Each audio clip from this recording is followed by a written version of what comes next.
এক জঙ্গলে বাস করত একটি খরগোশ। খরগোশের ছিল অনেক বুদ্ধি। সেই জঙ্গলে বাস করত একটি হিংস্র বাঘ। বাঘটি ছিল অনেক অলস। সে কোনো সময় পরিশ্রম করে খেতে চাইতো না। একদিন বাঘ ভাবলো, এভাবে আর কতদিন চলবে? আমাকে একটা ব্যবস্থা করতেই হবে। আমি জঙ্গলের সব পশু পাখিকে ভয় দেখাবো, তাই তারা আমার কথা শুনবে। তারপর বাঘ জঙ্গলের সব পশু পাখিকে এক জায়গায় জড়ো করে।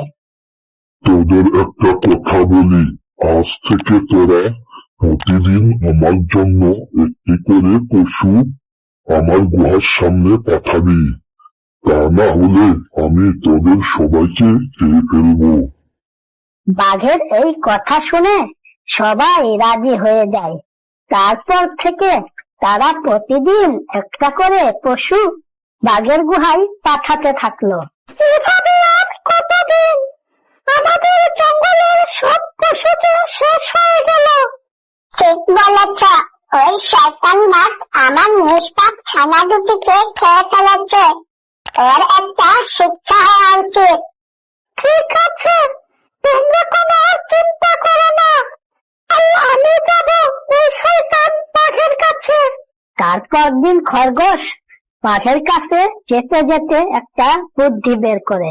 আমি ওর কাছে অনেক দেরি করে যাব, তারপর হবে আসল খেলা। খরগোশ ইচ্ছে করে বাঘের কাছে অনেক দেরিতে যায়। বাঘ এদিকে খিদের যন্ত্রণায় রেগে আগুন হয়ে আছে। কি ব্যাপার, তোর আসতে এত দেরি হলো কেন? বাঘমশাই, আমি খুব তাড়াতাড়ি আসার চেষ্টা করছিলাম, কিন্তু পথে আরেকটি বাঘ আমাকে আটকে দিয়েছিল। আপনাকে সে মেরে ফেলবে এবং সেই বাঘটি এই জঙ্গলের রাজা হবে। কি এত বড় সাহস? চল তো দেখি, কোথায় আমাকে নিয়ে চল। তারপর খরগোশ বাঘকে একটি নদীর কাছে নিয়ে যায়। নদীর পানি ছিল অনেক পরিষ্কার। বাঘ নদীর কাছে যেতেই তার ছায়া দেখতে পায়। কিরে,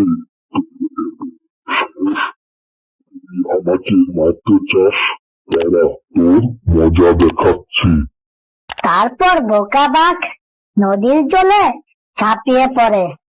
বাঘ সাঁতার না জানার কারণে নদীর স্রোতে ভেসে চলে যায়। এই খবর জঙ্গলে ছড়িয়ে পড়ে। সবাই খরগোশকে ধন্যবাদ জানায়। দেখলে বন্ধুরা, সাহস আর বুদ্ধি থাকলে সব বাধাই জয় করা যায়। তারপর জঙ্গলে আবার শান্তি ফিরে আসে। পশু এবং পাখিরা যে যার মতো স্বাধীনভাবে আগের মতো চলাফেরা করে। বন্ধুরা, ভিডিওটা যদি